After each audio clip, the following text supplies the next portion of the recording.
के नाजायज बाप बन जाओ। हैं? ये क्या हो गया?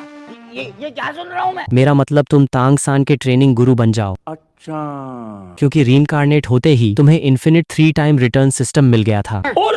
इसका मतलब तुम्हें बस तांग सान को सोल लैंड का सबसे पावरफुल गोड सोल मास्टर बनाना था और तुम अपने आप ही उससे 3 गुना ज्यादा पावरफुल बन जाते। लेकिन तुम्हारी पावर देखकर तांग सान की फ्यूचर वाइफ शाओ वो तो तुम पर लट्टू हो गई।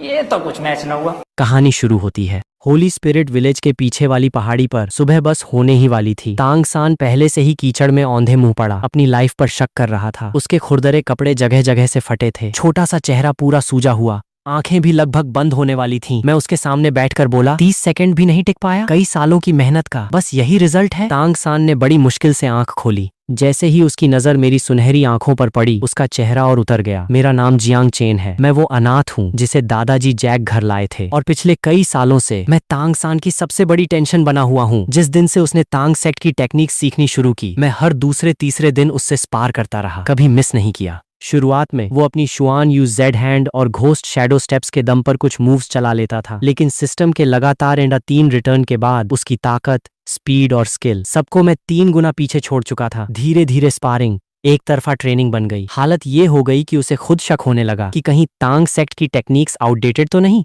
मैंने उसके कंधे पर हाथ रखा और बोला, दुनिया में टैलेंटेड लोग तारों से भी ज्यादा हैं। तू मुझ जैसे नॉर्मल गांव वाले को भी पार नहीं कर पा रहा और सपनों की बात करता है? मेरी मान, घर जा और लोहार की दुकान संभाल, कम से कम हथौड़ा तो पलटकर तुझे नहीं मारेगा। तांग सान के सूजे हुए होंठ हिले, बड़ी मुश्किल से 3 शब्द निकले, मैं हार गया। जैसे ही उसने ये कहा, मेरी आंखों के सामने गोल्डन नोटिफिकेशन चमक उठा, डिटेक्टेड। तांग सान की लिमिट टूटी। भविष्य की ट्रेनिंग स्पीड 5%, गश्तीन रिटर्न एक्टिव, आपकी ट्रेनिंग स्पीड 15%। रिवॉर्ड देखते ही बड़ी मुश्किल से मुस्कुराहट रोकी। सच में किस्मत का बेटा तो किस्मत का बेटा ही होता है। बंदा हार कर भी मुझे स्टैट्स गिफ्ट कर देता है। बस एक ख्याल आया और मेरी सारी टेक्निक्स खुल गईं। क्रिएशन ग्रीन लोटस बो, glazed divine pupil, glazed Z bone, dragon 9 steps और यूनिवर्स शिफ्ट, सब एंट्री लेवल पर पहुंच गए। मेरे सिस्टम का रूल बहुत सिंपल था। तांग सान के पास ब्लू सिल्वर एम्परर जैसा अल्टीमेट लाइफ मार्शल स्पिरिट था, लेकिन आखिर में किसी थ्योरी मास्टर ने उसे सिर्फ कंट्रोल टाइप बना दिया। इतनी बड़ी टैलेंट को बेकार घुमा दिया। अब जब मैं इस दुनिया में आ ही गया हूँ तो ये गलती दोबारा नहीं होने दूंगा। तांग सान को उसकी लिमिट से भी आगे धकेलना ही पड़ेगा। इन सालों में जब भी उसकी टेक्निक किसी बॉटलनेक पर अटकती, मैं टाइम पर पहुंच जाता और उसे एक तगड़ी रियल फाइट दे देता। सबसे यादगार बार तब था जब उसने पर्पल डेमन आइज सीख ली। बड़ा एक्साइटेड होकर मुझे चैलेंज देने आया, लेकिन मेरी चाल साफ देख भी नहीं पाया और सीधा वापस जाकर बंद कमरे में ट्रेनिंग करने लगा। उसके छिपे हथियार और ट्रैप्स भी मेरे सामने बेकार थे। ग्लेज्ड डिवाइन पुपिल के सामने हर चाल खुली किताब जैसी दिखती थी। मैं खड़ा हुआ और ऊपर से उसे देखते हुए बोला, पहली हार पर तू बोला एक्सीडेंट था, दूसरी हार पर बोला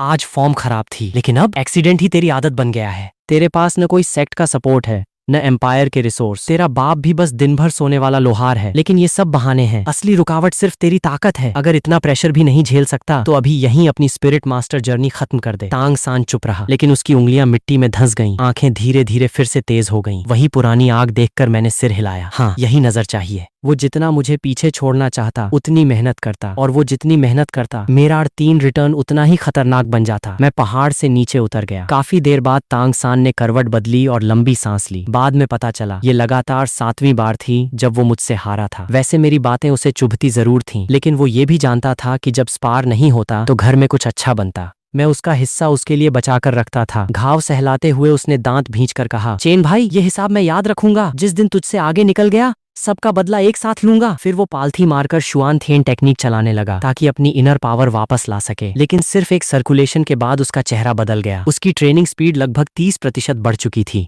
उसने थकान की परवाह किए बिना पूरी ताकत से टेक्निक चलाई। तभी शरीर के अंदर हल्की सी आवाज गूंजी। कई सालों से अटका बॉटलनेक आखिर टूट गया। शुआन थेन टेक्निक का पहला लेवल ऑफिशियली ब्रेक थ्रू कर गया। शरीर के नीले निशान तेजी से हल्के पड़ने लगे। रिकवरी भी कई गुना बेहतर हो गई। अपने दोनों हाथ देखते हुए उसका मन पूरी तरह उलझ गया। हर बार जब उसकी ट्रेनिंग रुकती, मैं अचानक आ जाता, उसे रियल फाइट करवाता, और हर फाइट के बाद उसका बॉटलनेक ढीला पड़ जाता। एक बार होता तो इत्तेफाक मान लेता, लेकिन 7 बार? हर बार किस्मत तो नहीं हो सकती। अब तो उसे शक होने लगा कि मेरी सारी ताने मारने वाली बातें शायद जानबूझकर उसे ब्रेक थ्रू कराने के लिए थीं। लेकिन देर हो रही थी। सवाल दबाकर वो जल्दी से लोहार की दुकान लौट गया ताकि अपने पिता के लिए खाना बना सके। उधर मैं घर में आराम से बन खा रहा था कि अचानक सिस्टम फिर बज उठा। तांग सान ने शुआन थेन टेक्निक का पहला लेवल ब्रेक थ्रू किया। खंजर 3 return active. Creation green lotus बो का पहला level. Green lotus awakening officially activate. एक नरम ताकत मेरे दांतियन से निकली और पूरे शरीर में फैल गई। मेरी फाउंडेशन फिर से बदल गई। ग्रीन लोटस अवेकनिंग सिर्फ जन्मजात फुल स्पिरिट पावर नहीं देती थी, ये कुल स्पिरिट पावर को 3 गुना बढ़ाती, रिकवरी 30% तेज करती और मेरी मेरिडियंस को 1000 साल पुराने स्पिरिट रिंग का प्रेशर झेलने लायक बना देती। मैंने गहरी सांस ली। तांग सान ने सिर्फ एक ब्रेक थ्रू किया और मेरी शुरुआत ही ऐसी ऊंचाई पर पहुंच गई जहां बाकी लोग सोच भी नहीं सकते। मैं अभी बो टेक्निक देख ही रहा था कि तभी दादाजी जैक अपनी लकड़ी की छड़ी टेकते हुए बाहर आए। आज वो बड़ी जल्दी उठ गए थे क्योंकि मार्शल स्पिरिट अवेकनिंग सेरेमनी शुरू होने वाली थी और तांग सान का वो दिन भर कुर्सी पर पड़ा रहने वाला बाप तो साफ बेकार था। आखिर याद दिलाने खुद दादाजी जैक को ही जाना पड़ा। तांग हाओ का नाम आते ही दादाजी जैक शुरू हो गए। कभी बोलते वो दिन भर सोता रहता है, कभी कहते घर में सिर्फ फीकी खिचड़ी बनती है। जितना बोलते उतना ही गुस्सा बढ़ता जाता। मैं बगल में खड़ा हंसी रोकने की कोशिश कर रहा था। इतना बड़ा एक्सपर्ट और हालत ऐसी कि पूरे होली स्पिरिट विलेज का केयर केस बन गया था। कुछ देर बाद दादाजी जैक तांग सान को लेकर लौटे। उसने साफ कपड़े पहन लिए थे और चेहरे की सूजन भी काफी उतर चुकी थी। दादाजी जैक ने गर्मा गर्म मीट पॉरेज सामने रखी। तांग सान बार बार थूक निकल रहा था लेकिन शर्म के मारे हाथ नहीं बढ़ा रहा था। मैंने बर्तन समेटते हुए बिना पीछे देखे कहा, खा लेफ्टिनेंट, वैसे भी मैं अकेला इतना नहीं खा सकता। मेरी पीठ देखते ही उसकी आंखों में हल्की सी चमक आई। फिर उसने कटोरा उठाया और बड़े बड़े घूंट भरने लगा। अभी अभी ब्रेक थ्रू किया था। घर की पतली खिचड़ी से शरीर का खर्चा चलना मुश्किल था। दोपहर तक हम होली स्पिरिट विलेज के तथाकथित स्पिरिट हॉल ब्रांच पहुंचे। ब्रांच नाम की चीज नहीं, बस एक टूटी फूटी लकड़ी की झोपड़ी थी। अंदर एक जवान आदमी खड़ा था जिसके सीने पर स्पिरिट हॉल का बैज लगा था। वही न्यूबी विलेज का मशहूर गाइड सू युनताओ। लेकिन आज उसका मूड साफ खराब था। सुबह से वो 6 गांव घूम चुका था पर एक भी ऐसा बच्चा नहीं मिला जिसमें स्पिरिट पावर हो। हम पहुंचते ही अवेकनिंग शुरू हुई। दरांती, लकड़ी, साधारण ब्लू सिल्वर ग्रास, एक एक करके मार्शल स्पिरिट जागते गए लेकिन किसी में भी स्पिरिट पावर नहीं थी। सू युनताओ के चेहरे का सब्र भी धीरे धीरे खत्म होता गया। पहले 7 बच्चे खत्म होने के बाद उसने हमारी तरफ देखा। तुम दोनों, पहले कौन आएगा? मैंने हल्का सा तांग सान को आगे धक्का दिया। श्याओ सान, तू पहले। तांग सान सिर हिलाकर मैजिक सर्कल में गया। सुनहरी रोशनी ने उसके पूरे शरीर को घेर लिया। कुछ पल बाद उसके हाथ में हल्की नीली ब्लू सिल्वर ग्रास उगाई। सू युनताओ ने एक नजर डाली और तुरंत इंटरेस्ट खत्म हो गया। वो मुझे बुलाने ही वाला था कि मैंने याद दिलाया, स्पिरिट मास्टर सर, आपने अभी मेरे छोटे भाई की स्पिरिट पावर टेस्ट ही नहीं की। क्या प्लांट मार्शल स्पिरिट में चमत्कार नहीं हो सकता? सू युनताओ ने चिढ़कर क्रिस्टल बॉल निकाली। ब्लू सिल्वर ग्रास सबसे साधारण मार्शल स्पिरिट है, पहले से तैयार रहना। लेकिन जैसे ही तांग सान ने हाथ रखा पूरी झोपड़ी नीली रोशनी से भर गई। सू युनताओ की आंखें फैल गईं। जन्मजात फुल स्पिरिट पावर। दादाजी जैक खुशी से कांपने लगे लेकिन सू युनताओ ने अफसोस से सिर हिलाया। इतनी बड़ी टैलेंट और मार्शल स्पिरिट, सिर्फ ब्लू सिल्वर ग्रास। तांग सान चुपचाप पीछे हट गया लेकिन उसकी आंखों में साफ जिद दिख रही थी। मैं मन ही मन मुस्कुराया। जितना लोग उसे कम समझेंगे वो उतनी ही जान लगाकर ट्रेनिंग करेगा। अब मेरी बारी थी। जैसे ही मैं मैजिक सर्कल में गया सिस्टम की आवाज गूंजी। बाइंड टारगेट ने ट्विन मार्शल स्पिरिट अवेकन किए। ब्लू सिल्वर ग्रास और clear sky hammer. I 3 return active. Host को मिला ग्लेज्ड ग्रीन लोटस और purple heaven dragon spear. Reward सुनकर मैंने मुश्किल से खुद को संभाला। धीरे से दायां हाथ खोला। चमकते सितारों जैसी रोशनी फूटी। मेरी हथेली पर एक आधी खिली हरी कमल की कली उभर आई। 9 पंखुड़ियां जेड जैसी चमक रही थीं। 7 रंगों की रोशनी उसके चारों तरफ घूम रही थी। पूरा नजारा किसी दिव्य खजाने जैसा लग रहा था। सू युनताओ पास आया लेकिन काफी देर देखने के बाद भी समझ नहीं पाया कि ये आखिर किस तरह का मार्शल स्पिरिट है। उसने क्रिस्टल बॉल मेरी तरफ बढ़ाई। अभी वो प्लांट मार्शल स्पिरिट की स्पिरिट पावर पर बोलना शुरू ही करने वाला था कि पूरी क्रिस्टल बॉल पहले से भी तेज रोशनी में फट पड़ी। लकड़ी की झोपड़ी पल भर में जैसे जेड के महल में बदल गई। सू युनताओ लगभग क्रिस्टल बॉल गिरा बैठा। एक और जन्मजात फुल स्पिरिट पावर। दादाजी जैक के हाथ में पकड़ी छड़ी लगातार कांप रही थी लेकिन तांग सान बिल्कुल शांत था। उसके लिए तो ये नॉर्मल था। जो इंसान हर बार उसे हराता रहा उसका जन्मजात फुल स्पिरिट पावर होना कोई बड़ी बात नहीं थी। सू युनताओ ने खुद को संभाला और तुरंत मुझे स्पिरिट हॉल ज्वाइन करने का न्योता दिया। मैंने जवाब देने के बजाय तांग सान की तरफ इशारा किया। मेरा छोटा भाई भी जन्मजात फुल स्पिरिट पावर है, उसे भी लोगे? सू युनताओ ने ब्लू सिल्वर ग्रास की तरफ देखा। चेहरा तुरंत अटक गया। फिर धीरे से बोला, रिसोर्स पहले ज्यादा पोटेंशियल वाले मार्शल स्पिरिट को दिए जाते हैं। तांग सान का चेहरा पल भर में काला पड़ गया। मैं हंसकर सिर हिलाया। अगर स्पिरिट हॉल मेरे भाई को नहीं चाहता तो मैं भी नहीं जाऊंगा। मुझे वैसे भी आजाद रहना पसंद है। दादाजी जैक तो माथा पकड़कर बैठ गए। सू युनताओ ने भी नहीं सोचा था कि मैं तांग सान के लिए ऑफर ठुकरा दूंगा। आखिर उसने 2 नॉटिंग एकेडमी एडमिशन सर्टिफिकेट निकाल दिए। इतने सालों में पूरे गांव से सिर्फ हम दोनों में स्पिरिट पावर निकली थी, ऊपर से दोनों जन्मजात फुल स्पिरिट पावर। उसकी बोरिंग ड्यूटी में आखिर थोड़ा मजा आ ही गया। सू युनताओ के जाने के बाद भी दादाजी जैक लगातार अफसोस करते रहे। उन्हें लगता था मैंने जिंदगी का सबसे बड़ा मौका गंवा दिया। मैंने हाथ में पकड़ा सर्टिफिकेट हिलाया। स्पिरिट हॉल नहीं जाएंगे तो क्या हुआ? नॉटिंग एकेडमी में भी सब सीख सकते हैं। लेकिन वो मेरी बात समझ ही नहीं पाए। तांग सान नीचे देखकर अपनी ब्लू सिल्वर ग्रास को घूर रहा था। चेहरा साफ बुझा हुआ था। मैं समझ गया, अब फिर उसे चिढ़ाने का सही टाइम है। मैंने उसके कंधे पर हाथ रखा। श्याओ सान, क्यों ना घर जाकर लोहार की दुकान संभाल ले? कम से कम कोई रोज तुझे साधारण मार्शल स्पिरिट कहकर नहीं चिढ़ाएगा। तांग सान ने सिर उठाया। उसका चेहरा तवे जैसा काला हो चुका था। मैंने फिर कहा, कभी कभी सच मान लेना चाहिए। तेरे पापा इतने सालों से लोहे पीट रहे हैं, उनकी कला भी किसी को तो संभालनी पड़ेगी। पास खड़ा एक बच्चा हंस पड़ा। उसके माँ बाप ने तुरंत उसका मुंह बंद किया और उसे खींच कर ले गए। तांग सान ने सबकी तरफ देखा। उसकी आंखें पहले से कहीं ज्यादा पक्की हो चुकी थीं। तुम सब देखना, मैं खुद साबित करूंगा। ब्लू सिल्वर ग्रास बेकार मार्शल स्पिरिट नहीं है। इतना कहकर वो झोपड़ी से बाहर चला गया। पीछे सिर्फ उसका जिद से भरा हुआ कदमों का निशान रह गया। दादाजी जैक ने बेबसी से सिर हिलाया। तुझे चैन नहीं पड़ता जब तक श्याओ सान को पूरी तरह भड़का न दे। मैं हंसकर बोला, अगर दो बातें सुनकर ही टूट गया तो आगे असली एक्सपर्ट्स का सामना कैसे करेगा? मुंह से तो मैं यही बोल रहा था, लेकिन अंदर ही अंदर अगली ईड 3 रिटर्न का इंतजार शुरू हो चुका था। उधर तांग सान जब लोहार की दुकान लौटा, तांग हाओ हमेशा की तरह टूटी कुर्सी पर पड़ा था। उसके पैरों के पास कई खाली शराब के मटके बिखरे पड़े थे। बेटे को वापस आते देखकर तांग हाओ ने सबसे पहला सवाल अवेकनिंग का नहीं पूछा, सीधे बोला, जल्दी खाना बना। जब उसने मार्शल स्पिरिट अवेकनिंग की बात सुनी, तभी उसके चेहरे पर हल्का सा बदलाव आया। तांग सान ने दायां हाथ खोला, ब्लू सिल्वर ग्रास दिखाते हुए बोला कि उसके पास जन्मजात फुल स्पिरिट पावर भी है। तांग हाओ की आंखें एक पल को सिकुड़ गईं, लेकिन अगले ही पल वो फिर आराम से कुर्सी पर टिक गया। बस इतना बोला, नॉर्मल इंसान बनकर जीना भी बुरा नहीं। फिर उसने तांग सान को खाना बनाने और लौटते वक्त शराब लाने को कह दिया। तांग सान ने मुट्ठी भींच ली, धीरे से पूछा, पिताजी क्या आपको भी लगता है कि ब्लू सिल्वर ग्रास का कोई भविष्य नहीं? तांग हाओ ने कोई जवाब नहीं दिया, बस शराब का खाली मटका बाहर फेंक दिया। उस ठंडे रवैये ने तांग सान के अंदर की आग और बढ़ा दी। आखिर उसने अपना असली राज दिखाने का फैसला किया। उसने बायां हाथ उठाया। अगले ही पल एक विशाल काला हथौड़ा हवा में प्रकट हो गया। धड़ाम! तांग हाओ के नीचे की पुरानी कुर्सी वहीं टूट गई। वो सीधे जमीन पर गिर पड़ा, लेकिन उसे गिरने की भी परवाह नहीं थी। उसकी नजर बस उस हथौड़े पर टिकी हुई थी। क्लियर स्काई हैमर, सच में clear sky hammer, twin martial spirit, जन्मजात full spirit power. Tang Hao घुटनों के बल रेंगता हुआ तांग सान के पास पहुंचा और उसे कसकर गले लगा लिया।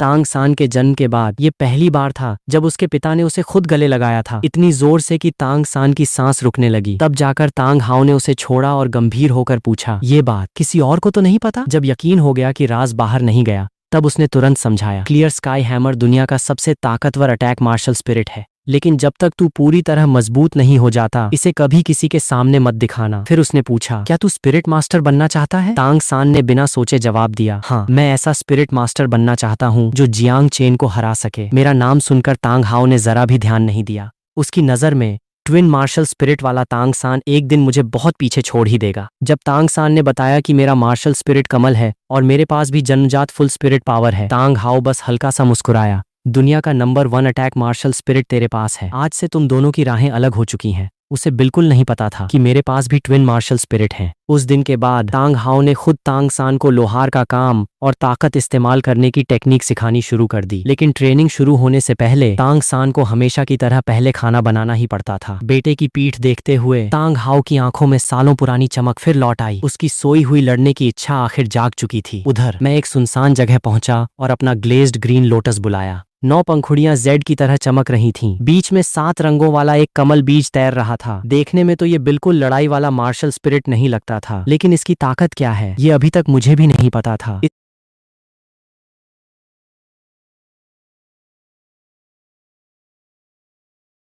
हो गया। मैं काफी देर इंतजार करता रहा, लेकिन कोई फर्क महसूस नहीं हुआ। आखिर मैंने उस सुनहरे कमल को अपनी छाती पर रख दिया। भूं! एक नरम ताकत पल भर में पूरे शरीर में फैल गई। मैंने यूं ही एक मुक्का मारा, हवा फटने जैसी आवाज गूंज उठी। फिर मैंने छलांग लगाई और पूरा 3 सेकंड तक हवा में ही रुका रहा। ताकत, स्पीड, रिएक्शन और शरीर की मजबूती चारों एक साथ 30% बढ़ चुके थे। यहाँ तक कि 7 ट्रेजर ग्लेज्ड टॉवर जैसा टॉप सपोर्ट मार्शल स्पिरिट भी शुरुआत में सिर्फ एक तरह का बफ देता है, लेकिन मेरा ग्लेज्ड ग्रीन लोटस बिना किसी स्पिरिट स्किल के पूरे शरीर को एक साथ मजबूत कर सकता था। अगर इसमें स्पिरिट रिंग जुड़ जाए तो इसकी असली ताकत कितनी होगी मैं खुद सोच भी नहीं सकता था। लेकिन खुशी 1 मिनट भी नहीं चली। अचानक पूरे शरीर में कमजोरी छा गई। ग्रीन लोटस खुद ही वापस शरीर से बाहर निकल गया। सिर्फ एक बार ऑल राउंड बफ देने में मेरी आधे से ज्यादा स्पिरिट पावर खत्म हो गई। मार्शल स्पिरिट जितना ऊंचे लेवल का उतनी ज्यादा स्पिरिट पावर मांगता है। मेरे पास अभी एक भी स्पिरिट रिंग नहीं थी, इसलिए इसे लंबे समय तक चलाना नामुमकिन था। 7 रंगों वाले कमल बीज को देखकर मैंने अंदाजा लगाया, सुनहरा रंग ऑल राउंड बफ देता है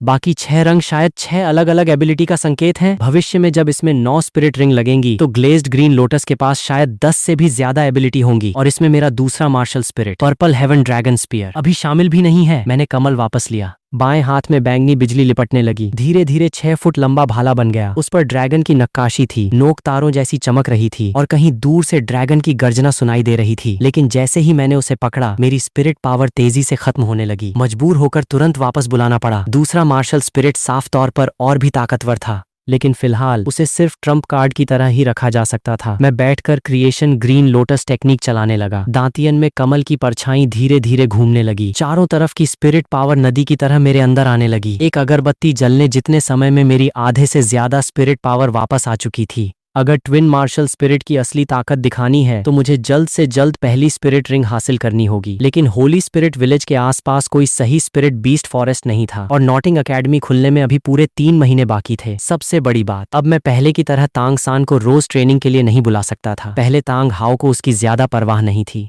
जब तक मैं उसे बुरी तरह घायल नहीं करता उसे कोई फर्क नहीं पड़ता था। लेकिन अब तांग सान उसका सबसे कीमती बेटा बन चुका था। अगर मैं रोज उसके घर पहुंचा तो कौन जाने आधी रात को तांग हाओ खुद मुझसे लाइफ की बात करने आ जाए। इसलिए अगले 3 महीने मैंने चुपचाप अपनी ट्रेनिंग करने का फैसला किया। उधर तांग सान हर दिन तांग हाओ से रैंडम क्लोक हैमर टेक्निक सीख रहा था। लोहार की दुकान के पीछे हथौड़े की आवाज लगातार गूंजती रहती। तांग सान नंगे बदन हथौड़ा घुमाता, पसीना उसकी पीठ से लगातार टपकता रहता। हर अगला वार पिछले वार की ताकत को जोड़कर और भारी हो जाता। 3 महीने बाद वो लगातार 15 हथौड़े चला सकता था। तांग हाओ अंदर से बेहद खुश था, लेकिन मुंह से बस इतना बोला, 3 महीने में सिर्फ 15 वार? मैं तेरी उम्र में इससे बहुत आगे था। लेकिन तांग सान बिल्कुल नहीं टूटा। उसकी आंखों की आग और तेज हो गई। इन 3 महीनों में उसे भी समझ आ गया था, उसका पिता कोई साधारण लोहार नहीं है। रैंडम क्लोक हैमर टेक्निक ऊपर से आसान लगती थी, लेकिन असल में इसमें शरीर का बैलेंस, ताकत पर कंट्रोल और हर वार की ताकत अगले वार में जोड़ने की कला चाहिए। उसी वक्त मैं पीछे वाली पहाड़ी पर बड़े बड़े पत्थर उठाकर, ढलानों पर छलांग लगाकर और पेड़ों के तनों पर मुक्के मारकर ट्रेनिंग कर रहा था। लगभग हर तरीका आजमा लिया, लेकिन सिस्टम के एक 3 रिटर्न की आदत पड़ने के बाद अब अपनी मेहनत से थोड़ा थोड़ा बढ़ना घोंघे की चाल जैसा लग रहा था। मैं अभी अपनी स्लो प्रोग्रेस पर सोच ही रहा था कि सिस्टम की आवाज गूंजी। तांग सान ने रैंडम क्लोक हैमर टेक्निक सीख ली। वह 3 रिटर्न एक्टिव। होस्ट को मिला 9 हेवन वेव स्टैक। अगले ही पल अनगिनत ताकत इस्तेमाल करने की टेक्निक मेरे दिमाग में भर गई। कमर और शरीर का तालमेल, सही समय पर ताकत जमा करना और 9 लेयर स्टैक, सब एक ही पल में समझ आ गया। रैंडम क्लोक हैमर में हर वार से पहले ताकत जोड़नी पड़ती है। लड़ाई में दुश्मन आसानी से बीच में रोक सकता है, लेकिन 9 हेवन वेव स्टैक बिल्कुल अलग था। ये बिना किसी तैयारी के एक झटके में सारी ताकत जोड़ देता था। सीधी बात, धीरे धीरे नहीं, एक ही पल में धमाका। मैंने गहरी सांस ली, सामने खड़े मोटे पुराने पेड़ को घूरा, घुटने झुके, कमर तन गई। दाएं हाथ की सारी ताकत एक जगह इकट्ठी हुई। 9 हेवन वेव स्टैक, पहली लेयर, धड़ाम, मेरा मुक्का पेड़ पर पड़ा। भारी धमाका गूंजा, पेड़ के तने में साफ गहरा गड्ढा बन गया। इस वार में न स्पिरिट पावर थी, न ग्लेज्ड ग्रीन लोटस का बफ, सिर्फ शरीर की ताकत से इतना नुकसान। अभी मेरी लिमिट दूसरी लेयर थी, जिससे 4 गुना ताकत निकलती थी। अगर इसके साथ ग्रीन लोटस और स्पिरिट पावर भी जोड़ दूं तो सामने से खाया हुआ एक मुक्का साधारण ग्रेट स्पिरिट मास्टर भी आसानी से नहीं झेल पाएगा। 3 महीने देखते देखते बीत गए। नॉटिंग अकेडमी खुलने वाले दिन तांग सान ने सुबह सुबह खाना बनाकर पिता से विदा लेने की कोशिश की, लेकिन कमरे के अंदर से कोई जवाब नहीं आया। आखिर दादाजी जैक ने उसे जल्दी चलने को कहा, क्योंकि मैं पहले से ही सामान लेकर गांव के बाहर इंतजार कर रहा था। नॉटिंग सिटी की राह में दादाजी जैक सबसे आगे थे। मैं और तांग सान साथ साथ पीछे चल रहे थे। उनकी चाल का ध्यान रखते हुए हम जानबूझकर धीरे चल रहे थे। पूरे रास्ते वो अकेडमी के नियम बताते रहे, spirit master, great spirit master और स्पिरिट रिंग लेने के खतरों तक। तांग सान बड़ी ध्यान से सुन रहा था। मैंने रास्ते से एक ब्लू सिल्वर ग्रास तोड़ी और मुंह में दबा ली। जब सुना कि सिर्फ लेवल 20 पर अकेडमी से ग्रेजुएट हो सकते हैं तो मुझसे रहा नहीं गया। सिर्फ लेवल 20? ये तो आराम से हो जाएगा। दादाजी जैक ने तुरंत छड़ी से मेरे सिर पर हल्की चोट मारी। अगर इतना आसान होता तो इतने लोग 50-60 साल की उम्र में भी ग्रेट स्पिरिट मास्टर बनकर नहीं अटके रहते। मुझे लगा जैसे वो किसी थ्योरी मास्टर पर ताना मार रहे हो, लेकिन सबूत नहीं था, इसलिए चुपचाप चलता रहा। उन्होंने बार बार समझाया, स्पिरिट मास्टर के लिए सबसे बड़ा खतरा ट्रेनिंग नहीं, स्पिरिट रिंग का शिकार है। आम लोगों के पास न परिवार का सहारा होता है, न ताकतवर लोगों को रखने के पैसे। एक गलती और जान जा सकती है। इसलिए उन्होंने कहा कि मैं और तांग सान हमेशा एक दूसरे का ध्यान रखें, खास तौर पर मुझे अकेले हीरो बनने की आदत छोड़नी चाहिए। लेकिन कई घंटे चलने के बाद मुझे कुछ गड़बड़ लगी। हिसाब से अब तक नॉटिंग सिटी दिख जानी चाहिए थी, लेकिन आसपास एक गांव तक नहीं था। दादाजी जैक रुके और रास्ता देखने लगे। तभी उनके पैरों के नीचे की मिट्टी अचानक धंस गई। गहरे गड्ढे से अनगिनत बेलें सांपों की तरह बाहर निकली और सीधा उनकी तरफ लपकी। मैंने झटके से उन्हें पीछे खींच लिया। तांगसान भी लुढ़क कर बच गया। अगले ही पल जमीन फटी और एक विशाल गहरे बैंगनी रंग का पौधा बाहर निकला। उसके फूल के बीच तेज दांत भरे थे। पूरी हवा ठंडी और डरावनी हो गई। Spirit beast. तांगसान की आंखों में पर्पल डेमन आइज चमक उठी। मैंने भी ग्लेज्ड डिवाइन पुपिल चला दी। एक नजर में समझ गया, ये छिपकर हमला करने वाला प्लांट टाइप स्पिरिट बीस्ट है। बहुत ताकतवर नहीं, वरना इंसानों के इलाके में इतने दिन छिप ही नहीं सकता था। मैंने तांगसान की तरफ देखा। डर लग रहा है? तांगसान मुस्कुराया। किस बात का? बस हम दोनों एक दूसरे की आंखों से प्लान समझ गए। मैं सामने से हमला करूंगा, वो साइड से सपोर्ट देगा। मैंने ग्लेज्ड ग्रीन लोटस बुलाया। बिना झिझक उसे सीने में मिला लिया। सुनहरी रोशनी पूरे शरीर में फैल गई। मेरी सारी ताकत तुरंत बढ़ गई। कई बेलें एक साथ मेरी तरफ आईं। मैं कमल की चाल से लगातार उन्हें चकमा देता रहा और चुपचाप दाएं हाथ में ताकत जमा करता गया। उधर तांगसान ने कंकड़ फेंका। सीधा फूल के बीच निशाना लगा। स्पिरिट बीस्ट का ध्यान उसकी तरफ चला गया। सारी बेलें उसकी ओर मुड़ गईं। यही मौका था। मैं बिजली की तरह बेलों के बीच घुसा। एक मुक्के में सबसे मोटी जड़ तोड़ दी। बैंगनी पत्तियां चारों तरफ उड़ गईं, लेकिन टूटी हुई जगह पल भर में फिर उगने लगी। मैंने भौहें सिकोड़ लीं। इसकी रिकवरी मेरी सोच से भी ज्यादा खतरनाक थी। अगले ही पल उसने बेलों की एक गोल दीवार खड़ी कर दी। हमारी सारी भागने की राह बंद हो गई। दादाजी जैक घबराकर चिल्लाए, भागो! मैंने सिर हिलाया। अब ये हमें देख चुका है। इसे गिराए बिना कोई नहीं निकल पाएगा। मैंने पूरी स्पिरिट पावर दाएं मुक्के में जमा कर दी। 9 हेवन वेव स्टैक। दूसरी लेयर, 4 गुना ताकत। सीने की सुनहरी रोशनी और तेज हो गई। मैंने जोर से जमीन पर पैर मारा। धरती तक फट गई। खतरा महसूस होते ही स्पिरिट बीस्ट ने सारी बेलें फूल के आगे इकट्ठी कर दी। लोहे जैसी मजबूत ढाल बन गई। मैं जोर से चिल्लाया, श्याओसान! तांगसान तुरंत समझ गया। उसने हाथ उठाया। कई ब्लू सिल्वर ग्रास मेरे पैरों के नीचे उगाई। मैंने उन्हें सहारा बनाकर छलांग लगाई। सोने के तीर की तरह सीधा बेलों की दीवार के ऊपर निकल गया। स्पिरिट बीस्ट ने घबराकर फूल बंद करना चाहा, लेकिन देर हो चुकी थी। मैंने पूरी सुनहरी ताकत मुक्के में समेट ली और आसमान से गिरते उल्का की तरह सीधा उसके फूल पर मुक्का दे मारा। धमाका! बैंगनी रस चारों तरफ फट पड़ा। सबसे बदकिस्मत तांगसान था। वो ठीक नीचे खड़ा था। पूरा चेहरा बैंगनी रस से भर गया। वो आंखें बंद करके जल्दी जल्दी साफ करने लगा। स्पिरिट बीस्ट बुरी तरह घायल हो चुका था। सारी बेलें एक साथ ढीली पड़ गईं। फूल भी मुरझा गया। बस आखिरी सांस बची थी। दादाजी जैक कांपते हुए हमारे पास आए। जब देखा कि हम दोनों ठीक हैं, तब जाकर चैन की सांस ली। मैंने तांगसान को हल्का सा ठोकर मारी। क्या देख रहा है? आखिरी बार तू कर। तांगसान चौंक गया। मैं? लेकिन इसे तो चेन भाई ने हराया है। मैं हंस पड़ा। इसका चेहरा देखकर मेरा मूड खराब हो रहा है। मुझे नहीं चाहिए। मैंने फिर एक ब्लू सिल्वर ग्रास तोड़ी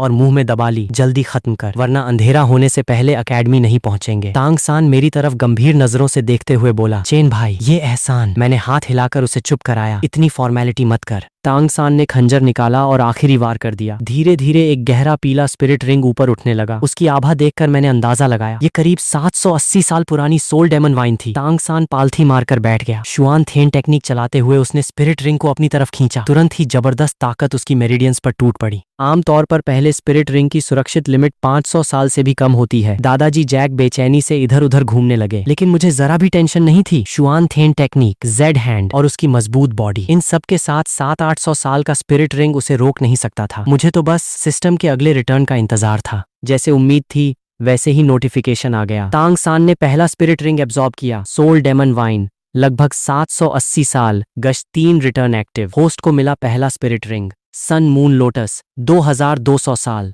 बिना किसी रिस्क के सीधे एब्जॉर्ब किया जा सकता है। मैं तो वहीं हंस पड़ता, लेकिन किसी तरह खुद को रोका। एक बहाना बनाकर जंगल के अंदर चला गया। वहां बैठकर तुरंत एब्जॉर्ब करना शुरू किया। दांतियन से स्पिरिट पावर फूट पड़ी। पहला स्पिरिट रिंग पल भर में मेरे अंदर समा गया। मेरी स्पिरिट पावर सीधा लेवल 15 तक पहुंच गई। पीछे बैंगनी रंग का स्पिरिट रिंग चमक उठा। साथ ही मेरा पहला स्पिरिट स्किल भी जाग गया, होली रेडियंस। इसके एक्टिव होते ही रेंज के अंदर मौजूद सभी साथी पूरे 40% ऑल स्टैट बफ पा सकते थे। अगर सारी ताकत सिर्फ एक इंसान पर डालूं तो बफ सीधे 100% हो जाता। इतना सीधा और खतरनाक स्किल किसी भी ताकतवर संगठन को लालची बना देता। स्पिरिट रिंग एब्जॉर्ब करने के बाद मेरा कद साफ बढ़ गया, कंधे चौड़े हो गए और त्वचा पहले से भी ज्यादा साफ हो गई। मैंने खुद को देखा और अचानक एक नई प्रॉब्लम समझ आई। अंदर आया था 6 साल का बच्चा। बाहर निकला तो अचानक इतना लंबा, अब दादाजी जैक को क्या जवाब दूंगा। उधर तांग सान भी अपना एब्जॉर्ब खत्म कर चुका था। उसकी स्पिरिट पावर सीधे लेवल 14 पर पहुंच गई। दादाजी जैक उसे देखकर खुशी से रो पड़े। होली स्पिरिट विलेज में आखिर एक असली स्पिरिट मास्टर पैदा हो गया था। तभी मैं भी ऐसे निकला जैसे कुछ हुआ ही नहीं। दादाजी जैक ने मुझे देखते ही आंखें बड़ी कर लीं। अरे श्याओ चेन, तू भी लंबा हो गया और इतना गोरा कैसे हो गया? मैंने बिना पलक झपकाए जवाब दिया,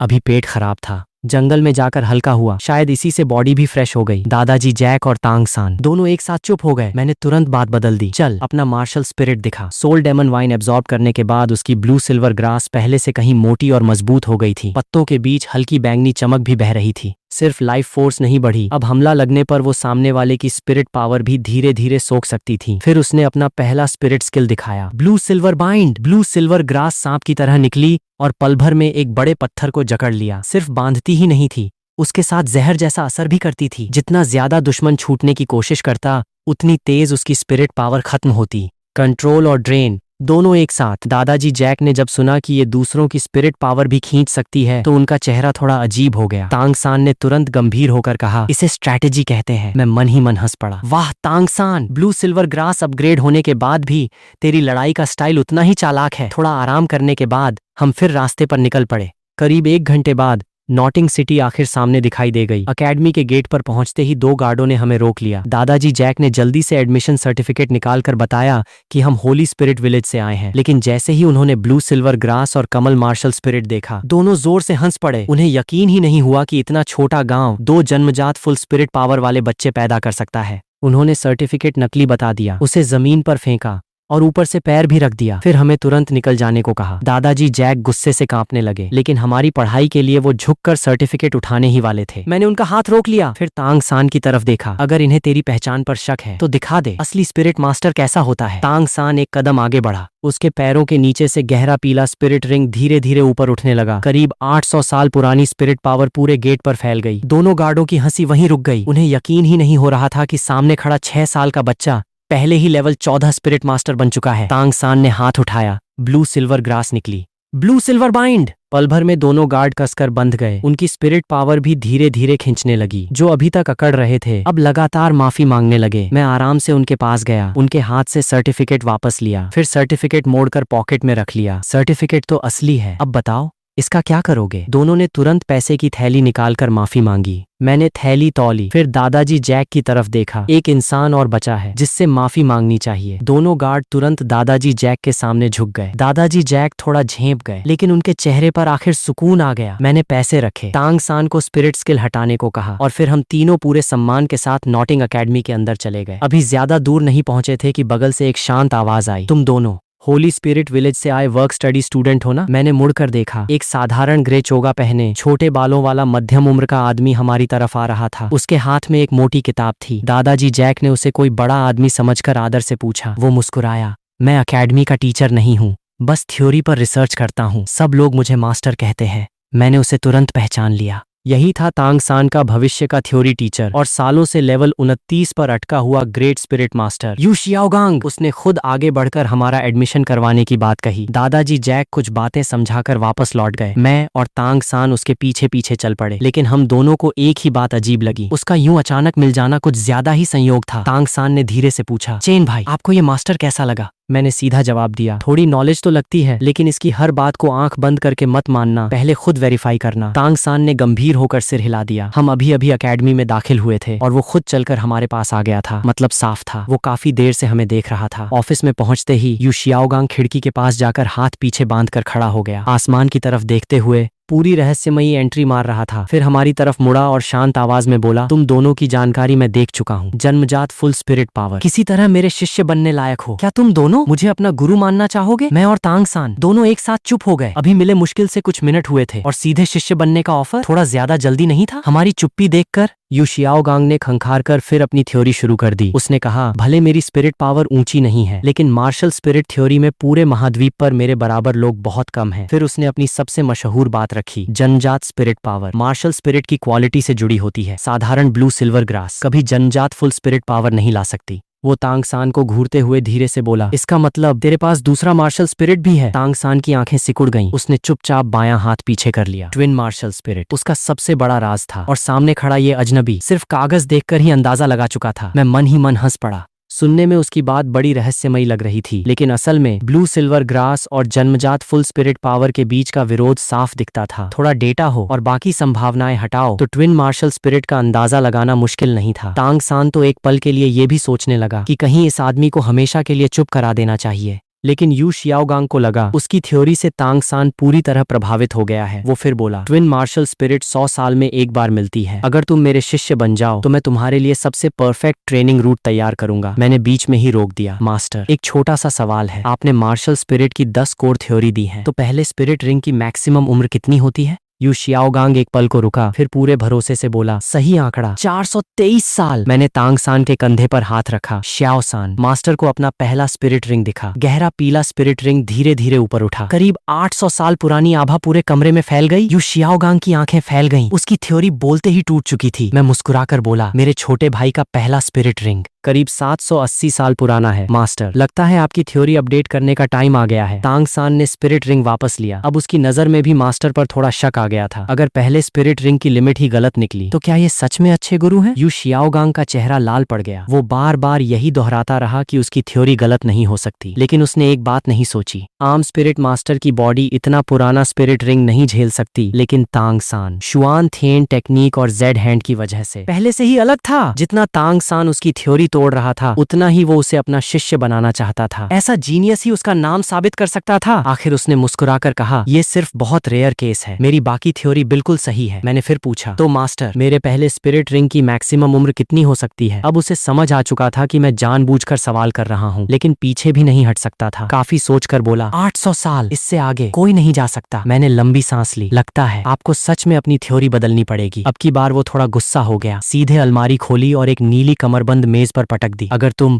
800 साल से ऊपर का पहला स्पिरिट रिंग दिखा दो तो ये स्टोरेज स्पिरिट टूल तुम्हारा। मैंने कमरबंद देखी और मन ही मन खुश हो गया। अभी तो मैं सामान रखने की जगह ढूंढ ही रहा था और ये खुद गिफ्ट लेकर आ गया। मैंने दोबारा पूछा, पक्का? बाद में मुकरना मत। यू शियाओगांग के चेहरे पर पछतावा तो दिखा, लेकिन अब पीछे नहीं हट सकता था। अगले ही पल मेरे पैरों के नीचे से बैगनी स्पिरिट रिंग धीरे धीरे ऊपर उठा। 1000 साल पुरानी आभा पूरे कमरे में भर गई। बैंगनी रोशनी सीधे यू शियाओगांग के जमे हुए चेहरे पर पड़ रही थी। वो आधा कदम पीछे हट गया। कांपती उंगली से स्पिरिट रिंग की तरफ इशारा करते हुए बोला, ये कैसे मुमकिन है? पहला स्पिरिट रिंग 1000 साल का? तांग सान भी हैरान रह गया। जल्दी से पूछ बैठा, चेन भाई आपने ये कैसे किया? मैंने कंधे उचकाए, शायद किस्मत अच्छी थी। इतना कहकर मैं तांग सान को लेकर निकलने लगा, लेकिन यू शियाओगांग तुरंत दरवाजे के सामने आ गया। उसने फिर हमें शिष्य बनाने की बात की। अपनी पहचान साबित करने के लिए उसने स्पिरिट हॉल के मानद एल्डर का बैज भी निकाल लिया। अगर तुम दोनों मेरे शिष्य बन जाओ तो मैं अपनी सारी ताकत और रिसोर्स तुम्हारे लिए लगा दूंगा। तांग सान थोड़ा हिचक गया। आखिर ट्विन मार्शल स्पिरिट का अंदाजा लगा लेना छोटी बात नहीं थी। मैंने मना नहीं किया, बस मुस्कुराकर बोला, मास्टर अगर 2 जीनियस को शिष्य बनाना है तो पहले थोड़ी ईमानदारी भी दिखाइए। यू शियाओगांग समझ गया कि मैं फायदा लेने की कोशिश कर रहा हूँ, लेकिन शिष्य पाने के लिए उसे मानना पड़ा। उसने अलमारी से 2 रजाइयां निकाली, फिर 20 सिल्वर सोल कॉइन भी दिए। अकेडमी का खाना अच्छा नहीं होता, इनसे कुछ अच्छा खा लेना। तांग सान रजाई पकड़कर चुप खड़ा था, लेकिन उसके चेहरे पर साफ लिखा था कि ये गुरु दक्षिणा कुछ ज्यादा खास नहीं है। हमें अभी भी खुश न देखकर यू शियाओगांग ने आखिर अपनी सबसे कीमती चीज निकाली, एक पुरानी नोटबुक जिसमें पिछले ट्विन मार्शल स्पिरिट यूजर्स के record, spirit ring combination, spirit power टकराने से बचने के तरीके और ढेर सारे डायग्राम बने थे। इसमें सच में रिसर्च की वैल्यू थी। मैंने नोटबुक के कुछ पन्ने पलटे, फिर पूछा, मास्टर ये सब कहीं दूसरे लोगों की किताबों से लेकर तो नहीं लिखा? यू शियाओगांग का चेहरा हल्का लाल हो गया, लेकिन बोला, भले मैंने दूसरे रिकॉर्ड देखे हों, लेकिन सारी एनालिसिस मेरी है। पूरे महाद्वीप में दूसरी ऐसी नोटबुक नहीं मिलेगी। मैंने सिर हिलाया। ठीक है, ये नोटबुक हम रख लेते हैं। मैंने वो नोटबुक तांग सान को पकड़ा दी, रजाई उठाई, सिल्वर कॉइन रखे और बाहर निकलने लगा। जहां तक गुरु बनने की बात है, जिस दिन आप लेवल 30 पार कर लेंगे उस दिन बैठकर आराम से बात करेंगे। लेवल 30? यू शियाओगांग का चेहरा वहीं जम गया। अगर वो इतनी आसानी से लेवल 30 पहुंच सकता तो सालों से थ्योरी में ही क्यों फंसा रहता? तांग सान हंसी रोकते हुए बोला, मास्टर फिर मिलते हैं, और जल्दी जल्दी मेरे पीछे बाहर आ गया। ऑफिस से निकलते ही उसे समझ आ गया मैंने शुरू से ही यू शियाओगांग को गुरु बनाने का कोई इरादा नहीं रखा था। पहले सवाल, फिर शर्त, फिर ईमानदारी की बात, सब सिर्फ storage, spirit tool, silver coin और ट्विन मार्शल स्पिरिट वाली नोटबुक लेने के लिए था। लेकिन उसे इसमें कुछ गलत नहीं लगा। आखिर पहले लालच तो यू शियाओगांग ने ही दिखाया था। तांग सान ने नोटबुक पकड़कर धीरे से पूछा, चेन भाई, हमने जो किया वो सही था? मैंने नई मिली स्टोरेज बेल्ट हाथ में घुमाई, शांत होकर बोला, ज्ञान कहीं से भी सीखा जा सकता है, लेकिन गुरु बहुत सोच समझकर चुनना चाहिए। जो अपनी थ्योरी को जांचने तक नहीं देता वो हमारी जिंदगी की दिशा कैसे तय करेगा? तांग सान ने चुपचाप सिर हिला दिया। मैंने नॉटिंग अकेडमी की गहराई की तरफ देखा, होठों पर हल्की मुस्कान आ गई। अब असली कहानी शुरू होती है। अकेडमी में तांग सान जो भी स्पिरिट रिंग पाएगा, जो भी टेक्निक सीखेगा, जो भी मौका हासिल करेगा, सब मेरे सिस्टम में कर 3 रिटर्न बनकर आएगा। उसे लगता है ट्विन मार्शल स्पिरिट मिल गई तो जल्दी ही मुझे पकड़ लेगा। तांग हाओ भी यही सोचता है कि उसका बेटा अब मुझसे अलग लेवल पर है। यू शियाओगांग चाहता है तांग सान के दम पर अपनी थ्योरी साबित करना, लेकिन उन्हें नहीं पता तांग सान जितना आगे बढ़ेगा मुझे उतना ही ऊपर धकेल देगा। इसलिए श्याओ सान, अकेडमी की लाइफ में मुझे निराश मत करना। तू बस पूरी जान लगाकर ट्रेनिंग कर, हर लिमिट तोड़, हर मौका पकड़, और मैं हमेशा तेरे आगे खड़ा रहूंगा, तुझे याद दिलाने के लिए कि तू अभी भी काफी मजबूत नहीं हुआ। क्योंकि किस्मत के बेटे को जितना ज्यादा पुश करूंगा उतना ही साफ पता चलेगा कि ये इन्फिनिटेंट 3 सिस्टम मुझे आखिर कितनी ऊंचाई तक ले जा सकता है। यू शियाओगांग से वेलकम गिफ्ट लेने के बाद मैं तांग सान को लेकर एकेडमिक अफेयर्स ऑफिस रिपोर्ट करने गया।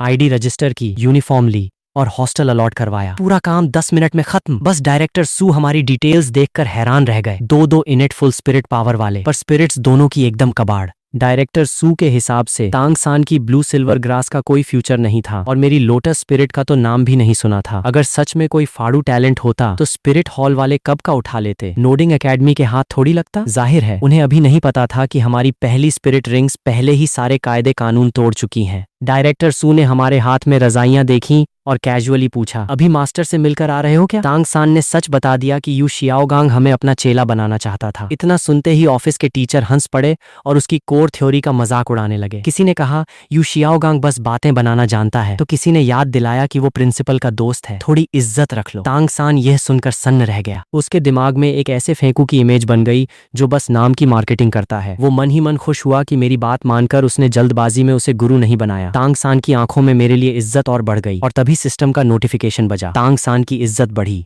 ट्रेनिंग मोटिवेशन बढ़ा, 3x return activated, training speed 6% बढ़ी। मैं तो भौचक्का रह गया। भाई मैंने तो कुछ किया भी नहीं, रिवॉर्ड खुद चलकर आ गया। रिपोर्टिंग के बाद हमें वर्किंग स्टडी स्टूडेंट्स वाले हॉस्टल में भेजा गया। रूम के गेट पर पहुंचकर तांग सान दोनों हाथों में रजाइयां टांगे धीरे से बोला, चेन भाई क्या हम लेट हो गए? मैंने अंदर झांका। हालत उम्मीद से भी बदतर थी। 7-8 टूटी फूटी लकड़ी की खाटों से कमरा खचाखच भरा था और जो 3 खाली थीं उन पर कचरा पड़ा था। कमरे के बच्चे हमें घूरने लगे जैसे इंतजार कर रहे हों कि नया बंदा खुद आकर बात करे। मैं हंस दिया। ये जगह की कमी नहीं थी, सीधा साधा रैगिंग लेने का प्लान था। एक तगड़ा सा लड़का जिसके चेहरे पर कट का निशान था आगे आया। नए वर्किंग स्टडी स्टूडेंट हो, रूम के रूल्स फॉलो करने पड़ेंगे। मैंने भौहें उठाई, कहीं एंट्री फीस तो नहीं मांगोगे? लड़का झेप गया और बोला कि नए बंदे को बॉस से फाइट करनी पड़ती है, जो हारा वो पानी भरेगा और पोछा लगाएगा। उसने मुक्का ताना, तुम दोनों में से पहले कौन आएगा, या दोनों साथ आओगे? तांग सान ने रजाइयां नीचे रखी और मेरे आगे आ गया। चेन भाई मैं संभालता हूँ,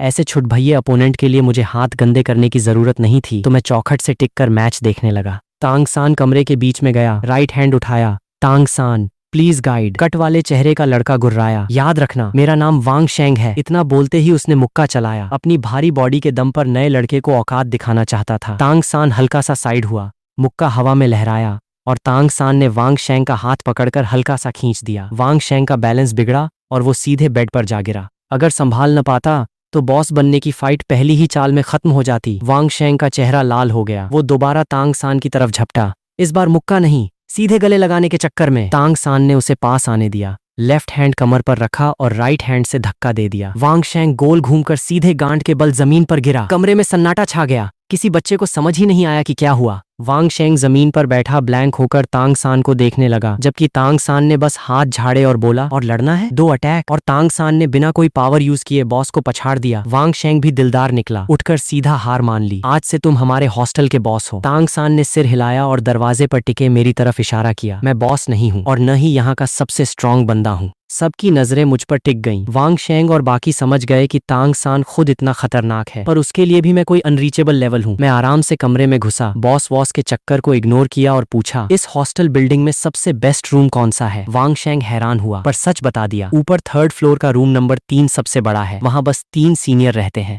उनका लीडर शियाओ हुआ 18th लेवल स्पिरिट पावर का है और सिटी लॉर्ड का रिश्तेदार है। बाकी 2 चमचे भी 15th और 16th लेवल के हैं। एकेडमी में कोई उनसे पंगा नहीं लेता। एक सूजी हुई आंख वाले बच्चे ने जोड़ा, वो तीनों अक्सर हम लोगों से पानी भरवाते हैं और सफाई करवाते हैं। जरा सी बात पर पंगे लेते हैं। कल मैं बस पानी ला रहा था, रास्ते से नहीं हटा तो मुझे दीवार से सटाकर मारा। हॉस्टल 7 के कई बच्चों के साथ ऐसा हो चुका है। तांग सान ने त्योरियां चढ़ाई। एकेडमी के टीचर्स कुछ नहीं कहते? वांग शेंग ने बेबसी में सिर हिलाया। उसके पीछे पावरफुल लोग हैं, नॉर्मल टीचर्स देखकर भी अनदेखा कर देते हैं। तांग सान को ऐसे धौंस जमाने वाले लोग सख्त नापसंद थे। उसका चेहरा उतर गया। मैंने उसके कंधे पर हाथ रखा और हंसकर पूछा, छोटू, बड़े रूम में शिफ्ट होना है क्या? वो तुरंत मेरा मतलब समझ गया और बिना झिझक बोला, जैसा चेन भाई कहें। हम रजाइयां वहीं छोड़कर सीधे 3rd फ्लोर की तरफ चल दिए। हॉस्टल 7 के लोग हमें जाते हुए देखते रह गए। पूरा कमरा सुन्न था। किसी ने कहा, ये सच में शियाओ हुआ से भिड़ने जा रहे हैं क्या? वांग शेंग ने कुछ सेकंड सीढ़ियों को घूरा, फिर जोश में आकर बोला, मैं देखने जा रहा हूँ, तुम लोग यहीं रुको। पर बाकी बच्चे कहाँ रुकने वाले थे? सूजी आंख वाला लड़का सबसे पहले भागा, बाकी भी पीछे पीछे निकले। सबसे छोटे वाले ने तो झाड़ू उठा ली कि हाथ में कुछ हथियार तो रहे। देखते ही देखते भरा हुआ हॉस्टल 7 एकदम खाली हो गया। हमारे जाने के ठीक बाद लंबी चोटी वाली गुलाबी फ्रॉक पहने एक लड़की हॉस्टल 7 पहुंची। उसने अंदर झांक कर आवाज लगाई, पर कोई जवाब नहीं मिला। उसने अपना बैग दरवाजे के पास खाली बेड पर रखा। तभी ऊपर से तेज धमाके की आवाज आई। उसकी आंखें चमकी और वो आवाज की तरफ दौड़ पड़ी। उधर रूम नंबर 3 में शियाओ हुआ पैर पर पैर चढ़ाकर वर्किंग स्टडी स्टूडेंट्स से छीने सिक्के गिन रहा था। दोनों चमचे बत्तीसी दिखा रहे थे और तीनों कल की गुंडागर्दी की प्लानिंग कर रहे थे। तभी हॉस्टल के लोहे के दरवाजे पर जोरदार धमाका हुआ। मैंने लात मारकर दरवाजा दीवार से सटा दिया था। शियाओ हुआ डर के मारे बेड से गिरते गिरते बचा। वो उठकर चिल्लाया, किसकी मौत आई है रे? मैं दरवाजे पर खड़ा था, तांग सान पीछे। मैंने ठंडे दिमाग से कहा, आज ही आया हूँ, वर्किंग स्टडी स्टूडेंट हूँ, मुझे यह रूम पसंद आ गया है। 3 मिनट है तुम्हारे पास, बोरिया बिस्तर समेटो और निकलो। Working study student room 3 छीनेंगे? तीनों ऐसे हंसे जैसे कोई जोक सुना दिया हो। शियाओ हुआ ने आंखें पोंछते हुए पूछा, पता है मैं कौन हूँ? मैंने सिर हिलाया, सिटी लॉर्ड का रिश्तेदार। इतने साल घिसने के बाद भी बस 18th लेवल? इस वीआईपी टैग से कुछ खास उखाड़ नहीं पाए तुम? उसका चेहरा फक पड़ गया। पैरों के नीचे येलो स्पिरिट रिंग चमकी, iron arm app spirit release हुई और दोनों हाथ ग्रे पड़ गए। दोनों चमचों ने भी व्हाइट स्पिरिट रिंग्स निकाली। एक भेड़िया बना और दूसरे ने डंडा संभाला। तीनों एक साथ मेरी तरफ झपटे। तांग सान आगे बढ़ने लगा, पर मैंने हाथ से रोक दिया। रुको, जरा हाथ पैर सीधे कर लूं। मैंने गर्दन मटकाई और पलक झपकते ही गायब हो गया। स्पीड इतनी तेज थी कि तांग सान की पर्पल डेमन आइज भी ट्रैक नहीं कर पाई। उसके दिमाग में बस एक बात आई, चेन भाई फिर से और खतरनाक हो गए हैं। अगले ही सेकंड 3 करारी चोटों की आवाजें आईं। शियाओ हुआ पेट पकड़कर बेड के पास जा गिरा। एक चमचा कोने में लुढ़क गया और तीसरे ने जैसे ही वेपन उठाया, मैंने उसे सीधे उसके बेड पर पार्सल कर दिया। पूरा सीन 3 सेकंड में खत्म। मैंने अपनी ग्लास्ड ग्रीन लोटस स्पिरिट निकाली तक नहीं। वांग शेंग और बाकी बच्चे हांफते हुए पहुंचे तो फाइट खत्म हो चुकी थी। हाथ में झाड़ू पोछा लिए वे फटी आंखों से देखने लगे। 15th लेवल से ऊपर के 3 सीनियर स्पिरिट मास्टर्स को एक नए आए बंदे ने नंगे हाथों धो दिया। मैं शियाओ हुआ के पास गया, नीचे बैठा और हंसकर पूछा, अब हॉस्टल खाली कर रहे हो या नहीं? वो पेट पकड़े अभी भी रिश्तेदार की धमकी देने की फिराक में था, पर मैंने हल्के से उसकी कलाई दबाई। वो तुरंत बोला, खाली कर रहे हैं, अभी कर रहे हैं, आज से यह रूम आपका। मैंने हाथ छोड़ा और दरवाजे पर खड़े बच्चों से कहा, खड़े खड़े मुंह क्या ताक रहे हो? शियाओ भाई का सामान शिफ्ट करवाओ। वांग शेंग सबसे पहले घुसा, रजाइयां उठाकर गैलरी में फेंकने लगा। बाकी बच्चे भी खुशी खुशी लग गए। देखते ही देखते तीनों का बोरिया बिस्तर बाहर। झाड़ू वाला छोटा लड़का तो इतना एक्टिव था कि बेड के नीचे से भी धूल साफ कर दी। जब तीनों सामान उठाकर जाने लगे तो खुन्नस में पीछे मुड़कर देखा। मैंने खिड़की से बाहर सिर निकाला, क्या हुआ, कुछ छूट गया क्या? तीनों ने अपनी स्पीड बढ़ा दी। रूम 3 अब फाइनली हमारा था। तांग सान ने खुश होते बच्चों को देखा और हंस दिया। वो बेड सेट करने लगा, तभी याद आया कि रजाइयां तो नीचे ही रह गईं। वो जैसे ही 2nd फ्लोर पर पहुंचा, उसकी टक्कर उस लंबी चोटी वाली गुलाबी ड्रेस वाली लड़की से हुई। तांग सान ने मुड़कर देखा, गुलाबी स्कर्ट, लंबी चोटी, और वो मटकती हुई ऊपर भाग रही थी। लड़की ने उसकी नजर महसूस की, रुकी और मीठी आवाज में पूछा, ऊपर किस फ्लोर पर इतना हंगामा हो रहा है? तांग सान का चेहरा लाल हो गया, हकलाते हुए बोला, 3rd फ्लोर पर। लड़की थैंक्स बोलकर ऊपर भाग गई। तांग सान कुछ देर उसे देखता रहा, फिर रजाइयां लेने नीचे भागा। मुझे बाद में पता चला कि इस लौंडे का पहली ही नजर में मामला सेट हो गया था। लड़की रूम 3 पहुंची तो देखा बच्चे सामान शिफ्ट कर रहे हैं और मैं खिड़की वाले बेड पर पैर फैलाकर बॉस बना बैठा हूँ। शियाओ हुआ अपनी पोटलियां लिए बाहर निकल रहा था। उसने क्यूरियोसिटी में पूछा, क्या तुम लोग रूम पर कब्जा कर रहे हो? सबकी नजरें उस पर टिक गईं। लड़की बिना डरे अंदर आई,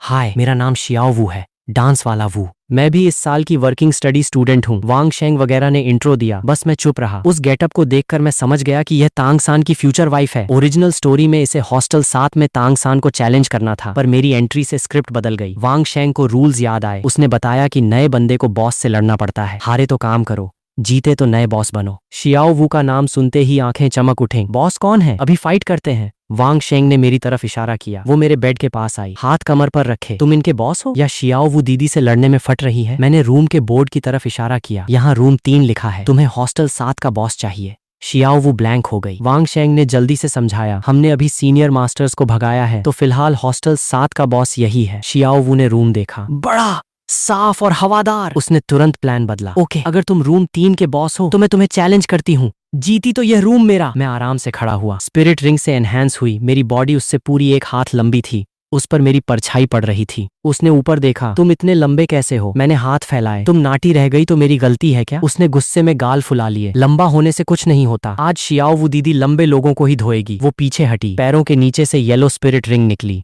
Xiao Wu spirit, soft bone rabbit, 14th level spirit master, please guide. सबकी सांसें अटक गईं। किसी ने नहीं सोचा था कि यह क्यूट सी लड़की 14th लेवल की होगी। मुझे भी थोड़ा ताज्जुब हुआ। मेरी मेमोरी के हिसाब से उसका लेवल इतना हाई नहीं होना चाहिए था, पर इतना चेंज गेम नहीं बिगाड़ सकता। मैंने बिना स्पिरिट निकाले कैजुअली कहा, Xiang Chen spirit, glassed green lotus, 15th level support type spirit master. Support master सुनते ही शियाओ वू के चेहरे पर ओवर कॉन्फिडेंस आ गया। उसकी स्पिरिट क्लोज कॉम्बैट में एक्सपर्ट थी और सपोर्ट मास्टर्स बॉडी से कमजोर होते हैं। उसे लगा पास पहुंचते ही जीत पक्की। उसे लगा बेस्ट बेड अब उसका है। मैंने उबासी ली। हंसना बंद कर। उसने कितनी भी ताकत लगाई, मेरी हथेली टस से मस नहीं हुई। लोहे की जंजीर की तरह पकड़ रखा था। थोड़ी देर छटपटाने के बाद वो चिढ़कर चिल्लाई, छोड़ो मुझे, चीटिंग करते हो। मैंने हाथ छोड़ा। अटैक तुमने किया, अब मुझे ही सुना रही हो? उसने अपना टखना सहलाया। तुम सपोर्ट मास्टर हो ही नहीं सकते। मैंने हंसकर पूछा, सपोर्ट मास्टर में ताकत नहीं हो सकती क्या? बस स्पिरिट देखकर जज करना सीखा है? उसने स्पिरिट रिंग दिखाने को कहा, पर मैंने मना कर दिया।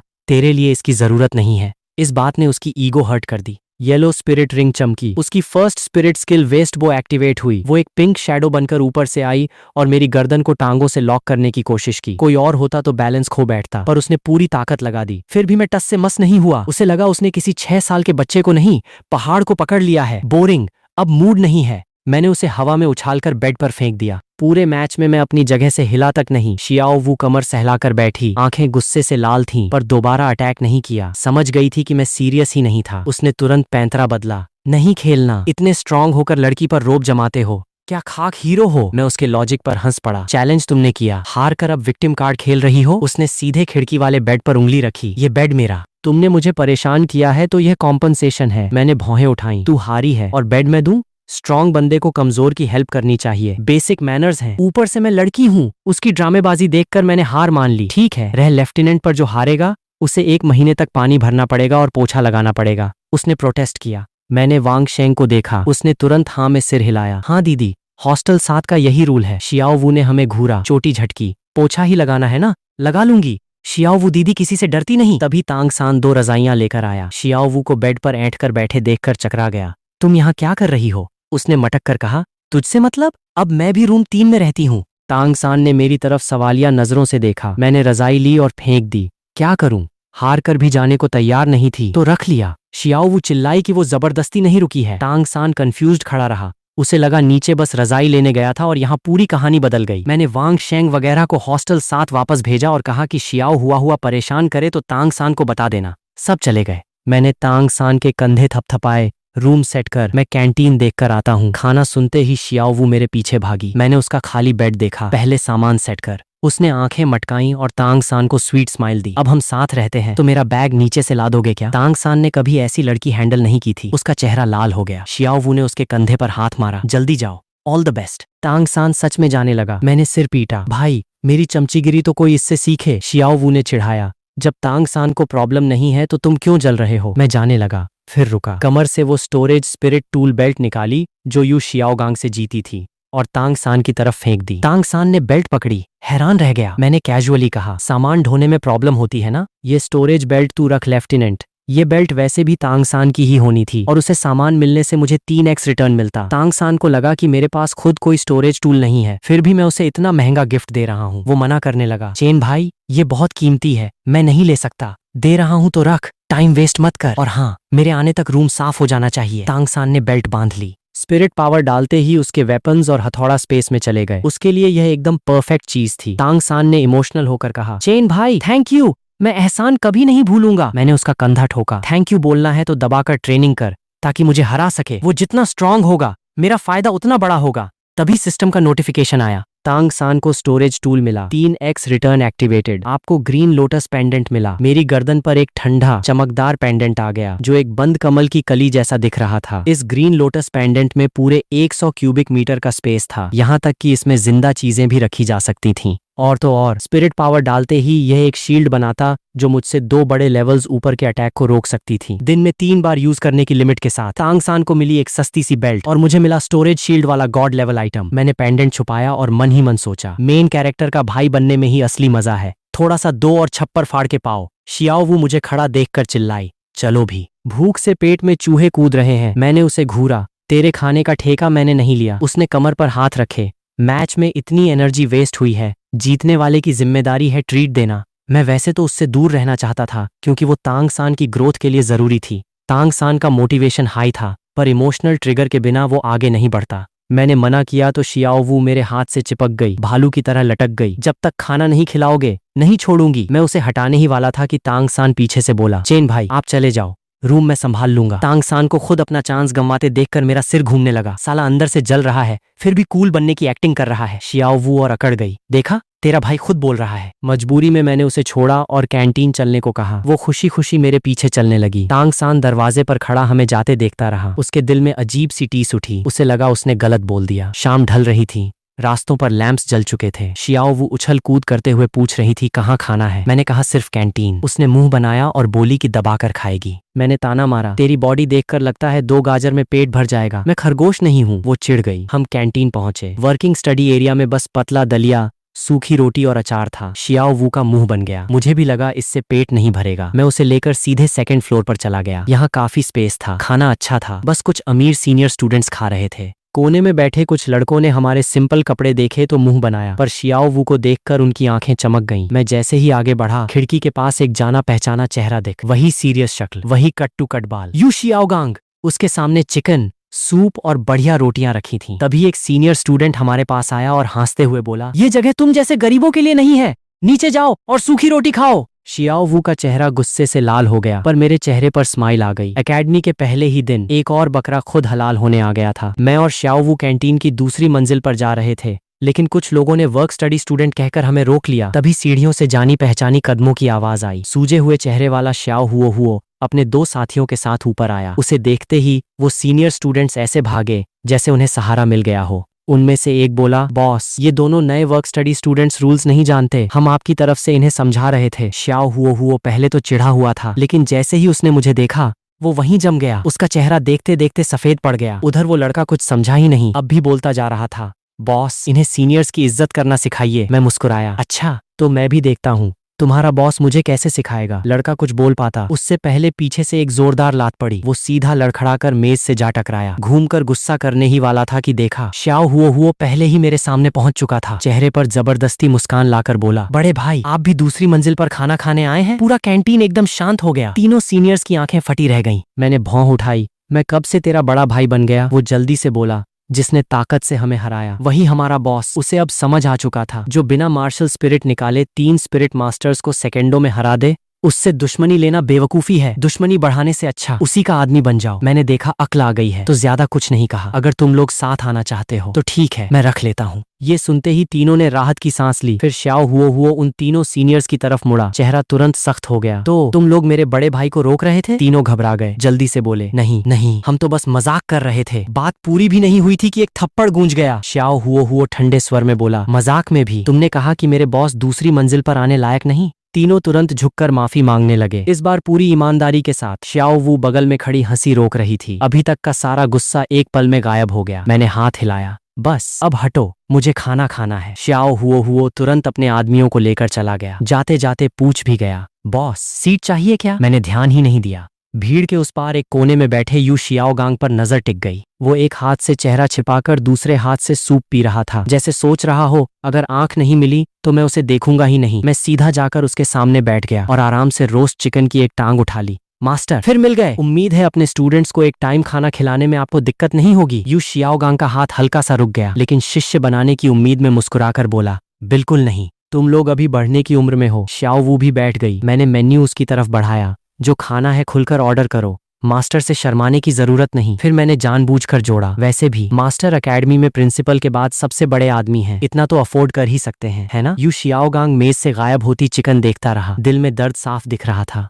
लेकिन मुंह से बस यही निकला, कम पड़े तो और मंगा लेना। श्याओवू ने सिर्फ कुछ सब्जियां मंगाई, उसे मांस ज्यादा पसंद नहीं था। मैंने सीधे 2 पूरी रोस्ट चिकन, 3 कटोरे मीट, सूप और कई स्टीम्ड बन ऑर्डर कर दिए। श्याओवू ने पूछा, इतना सब खत्म होगा? मैंने आराम से कहा, हॉस्टल में एक और पागल ट्रेनिंग करने वाला बैठा है, श्याओ सान के लिए। तांग सान का नाम सुनते ही यू शियाओगांग का चेहरा और अजीब हो गया। वो हमारे करीब आना चाहता था, लेकिन आखिर में उसे मेरी, श्याओवू की और तांग सान की, तीनों की दावत भरनी पड़ गई। फिर भी शिष्य बनाने के लिए उसने चुपचाप पूरा बिल दे दिया। जब हम कैंटीन से निकले तब तक रात हो चुकी थी। हॉस्टल लौटे तो तांग सान पहले से बैठा साधना कर रहा था। पहला स्पिरिट रिंग मिलने के बाद उसकी स्पीड अपने पीक पर थी। वो एक पल भी बर्बाद नहीं करना चाहता था। श्याओवू खाना लेकर उछलती हुई अंदर आई। तांग सान, हम आ गए। मैंने पीछे से टोका, धीरे, सूप मत गिराना। उसने मेरी तरफ जीभ निकाल दी। फिर खाना तांग सान के बिस्तर के पास रख दिया। ये खास तेरे लिए लाए हैं, अभी भी गर्म है। तांग सान ने साधना रोकी, हैरानी से मेरी तरफ देखा। मैं बिस्तर पर लेटते हुए बोला, कैंटीन में मास्टर मिल गए थे, जिद करके खिलाने लगे, अब फेंकना तो बेकार था। तांग सान ने डिब्बा खोला, अंदर पूरी रोस्ट चिकन,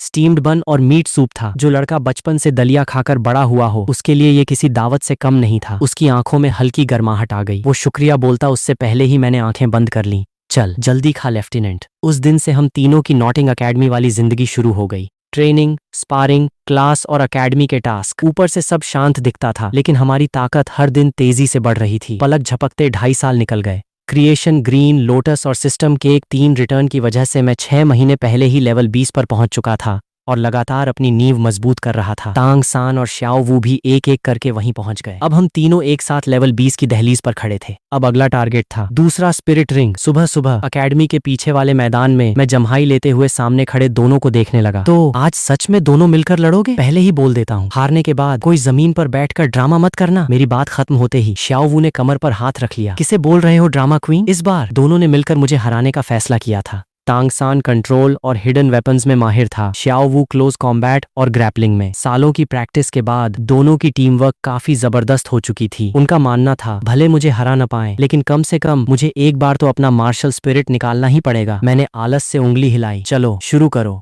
इसके बाद मुझे क्लास भी लेनी है। तांग सान ने गंभीर होकर कहा, चेन भाई, इस बार हल्के में मत लेना। एक सही टीम सिर्फ 2 लोगों की ताकत नहीं होती। आज की उनकी पूरी प्लानिंग मेरी स्पीड रोकने के लिए थी। तांग सान की आंखों में बैंगनी चमक उभरी, कलाई हिली और ट्रीबेरी स्टोन चुपचाप मेरे पैरों की तरफ उड़ गए। उसी वक्त श्याओवू ने मार्शल स्पिरिट एक्टिव किया। पीला स्पिरिट रिंग चमका, वो गुलाबी परछाई बनकर सीधे मेरे पीछे पहुंच गई। एक किक सीधी मेरी पीठ की तरफ, एक आगे, एक पीछे, एक ऊपर, एक नीचे। दोनों ने मिलकर मेरे बचने का रास्ता लगभग बंद कर दिया। मैंने बस आधा कदम साइड लिया, पत्थर मेरी पैंट छूते हुए निकल गए। श्याओवू की किक लगने ही वाली थी कि मैं हल्का सा आगे झुक गया। उसकी किक सीधी हवा में निकल गई और वो खुद रफ्तार की वजह से आगे बढ़ गई। उसने कमर मोड़ी, हवा में पलटी खाई और चिल्लाई, श्याओ सान। तुरंत ब्लू सिल्वर ग्रास उसके पैरों के नीचे प्लेटफॉर्म बन गई। उसने उसी का सहारा लेकर दोबारा छलांग लगाई, दोनों हाथ सीधी मेरे कंधों पर। मैं हाथ उठाकर रोकने ही वाला था कि कलाई पर ब्लू सिल्वर ग्रास पहले ही लिपट चुकी थी। पकड़ लिया। जमीन पर उतरते ही श्याओवू ने मुझे ग्रैपल में ले लिया। अब वो कमर की ताकत से मुझे उछालने वाली थी। मैंने जरा भी विरोध नहीं किया, बस मुस्कुराकर बोला, सिर्फ अपनी ताकत से तुम मुझे हिला भी नहीं सकती। श्याओवू की आंखों में शरारत चमकी। किसने कहा मैं सिर्फ ताकत इस्तेमाल करूंगी? जैसे ही उसने जोर लगाया, मेरे पैरों के नीचे की जमीन अचानक धंस गई। एक पल को मेरा बैलेंस बिगड़ गया। तब समझ आया, तांग सान पहले ही ब्लू सिल्वर ग्रास से नीचे की मिट्टी खोखली कर चुका था।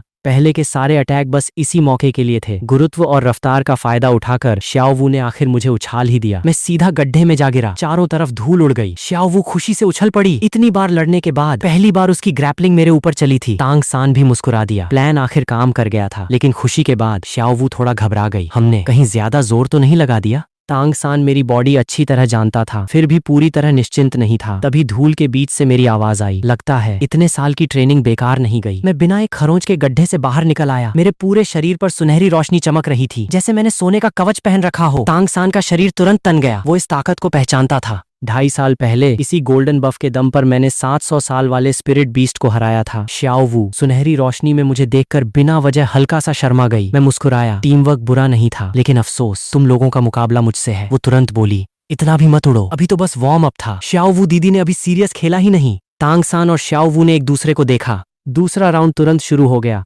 दर्जनों ब्लू सिल्वर ग्रास जमीन से निकलकर मेरे पैरों को जकड़ने लगी। उधर श्याओ वू ऊपर से कमर वाला अटैक लेकर आई। ऊपर और नीचे से दोनों ने जगह पूरी बंद कर दी। बचना लगभग नामुमकिन था, लेकिन मेरे चारों तरफ सुनहरी रोशनी बस हल्की सी लहराई। मैं एक आसान साइड स्टेप लेकर ब्लू सिल्वर ग्रास के बीच से निकल गया। श्याओ वू की किक बस कपड़े छूकर निकल गई। मैं बचते हुए बोला, स्पीड अभी भी कम है, टीम वर्क भी इतना टाइट नहीं। अगर मुझे हराना है तो अभी कई साल और मेहनत करनी पड़ेगी। श्याओ वू गुस्से में फिर पीछे पहुंची। तांग सान ने सामने से पत्थर चला दिए। मैंने पीछे देखे बिना उसकी टांग पकड़ ली। दूसरे हाथ से हल्का सा झटका दिया, सारे पत्थर उड़ते हुए दूर चले गए। श्याओ वू ने उसी फोर्स का इस्तेमाल किया। दूसरी टांग से मेरे सिर पर किक मारी। मैंने बस कलाई घुमाई और वो लट्टू की तरह हवा में 2 चक्कर काट गई। जमीन पर उतरते ही उसका बैलेंस बिगड़ गया। तांग सान ने तुरंत ब्लू सिल्वर ग्रास से उसे संभाल लिया। श्याओ वू ने सुन्न टखना हिलाया, लेकिन फिर भी हार मानने को तैयार नहीं थी। वो दोबारा मेरी तरफ दौड़ पड़ी। अगले आधे घंटे तक मैदान में टकराने की आवाज गूंजती रही। तांग सान कंट्रोल करता, रोकता और हिडन वेपन्स से मौका बनाता।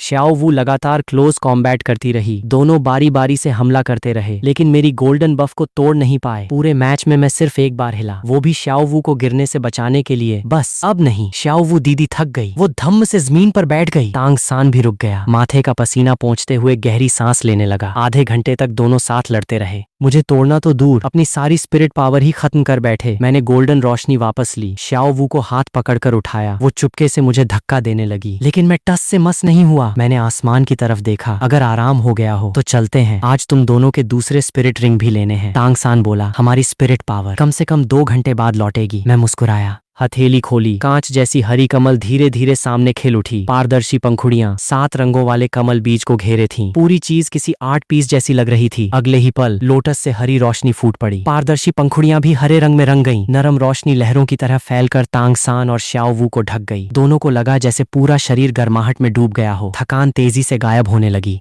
तांग सान की शुआन थेन टेक्निक अपने आप चलने लगी। सूखी हुई स्पिरिट पावर हैरान कर देने वाली स्पीड से लौटने लगी। कुछ ही सांसों बाद दोनों की स्पिरिट पावर 70-80% वापस आ गई। 1 मिनट भी नहीं बीता, पूरी स्पिरिट पावर और लड़ाई की सारी थकान पूरी तरह गायब हो चुकी थी। हरी रोशनी मिटते ही दोनों के चेहरे पर अब भी हैरानी बाकी थी। दोनों मुझे ऐसे घूर रहे हैं कि मैं खुद आधा कदम पीछे हट गया। अरे ये कैसी नजरें हैं? ये जेड ग्लास ग्रीन लोटस की लेवल 20 पर जागी दूसरी ओरिजिन एबिलिटी है। हरा रंग मतलब full recovery, stamina, mental energy और सोल पावर तीनों रिकवर कर सकता है। तांग सान हैरानी से बोला, चेंग भाई ये रिकवरी स्पीड तो मेडिटेशन से 10 गुना भी ज्यादा है। उसके हिसाब से लेजेंडरी हीलिंग स्पिरिट भी शायद एक साथ इतनी चीजें रिकवर न कर पाए। जब तक मैं टीम में हूँ। लंबे बैटल की टेंशन लगभग खत्म। श्याओ वू ने अपने खरगोश वाले कान पकड़ते हुए अविश्वास से पूछा, तुम सच में सपोर्ट टाइप स्पिरिट मास्टर हो? मैंने बेबस होकर कहा, मैंने कभी छुपाया ही नहीं, तुमने ही भरोसा नहीं किया। वो वहीं लाइफ पर शक करने लगा। 2.5 साल से जो उसे और तांग सान को पीटता आ रहा था, वो असल में एक सपोर्ट स्पिरिट मास्टर निकला। श्याओ वू तुरंत ग्रीन लोटस के पास आया और पूछा, क्या हर रंग का अलग इफेक्ट है? मैंने सीधा जवाब नहीं दिया,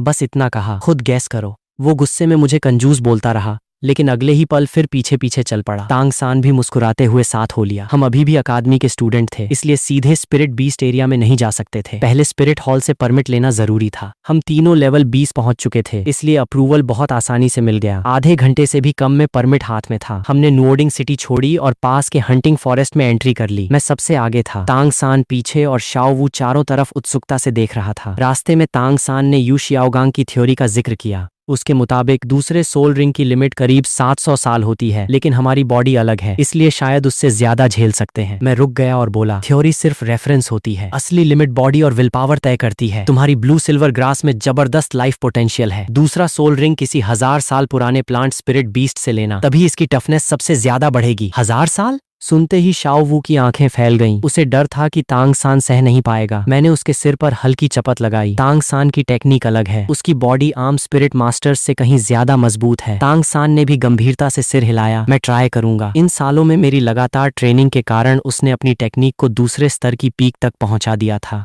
उसकी फिजिकल स्ट्रेंथ भी बाकी लोगों से बहुत आगे थी। ऊपर से जेड ग्लास ग्रीन लोटस की रिकवरी एबिलिटी। जब तक सोल रिंग की उम्र हद से ज्यादा नहीं होगी, पुरानी लिमिट तोड़ना नामुमकिन नहीं था। मैं हंसते हुए बोला, मैं साथ हूँ, जब तक तुम वहीं ढेर नहीं हो जाते तुम्हें वापस खड़ा कर दूंगा। ये सुनकर तांग सान पूरी तरह निश्चिंत हो गया। मेरे लिए तो जितना ऊंचा उसका सोल रिंग होगा, सिस्टम का 3 गुना रिटर्न उतना ही तगड़ा मिलेगा, इसलिए मैं उसे कोई साधारण 100 साल वाला सोल रिंग लेने नहीं देने वाला था। मेरी बात सुनकर श्याओ वू भी पास आया। तो मेरे लिए कौन सा स्पिरिट बीस्ट सही रहेगा? मैंने उसे अजीब नजरों से देखा। वो खुद स्पिरिट बीस्ट का रूप बदलकर इंसान बना था। लेवल पूरा होने पर अपना सोल रिंग खुद बना सकता था। उसे भला किसी स्पिरिट बीस्ट की क्या जरूरत? मेरे मुंह से अपने आप निकला, तुम्हें किसी तैयारी की जरूरत ही नहीं। बस इतना सुनते ही शाओ वू मुंह फुलाकर एक तरफ चला गया। तय कर लिया कि आज मुझसे बात नहीं करेगा। बीच में फांसा तांग सान फिर वही बेबस चेहरा बना बैठा। उसे आज तक समझ नहीं आया था कि मैं और शाओ वू 2 मिनट में कैसे लड़ पड़ते हैं। हम जंगल के और अंदर बढ़ते गए, पेड़ घने होते गए और रोशनी कम। अचानक मैं रुक गया और हाथ से इशारा किया।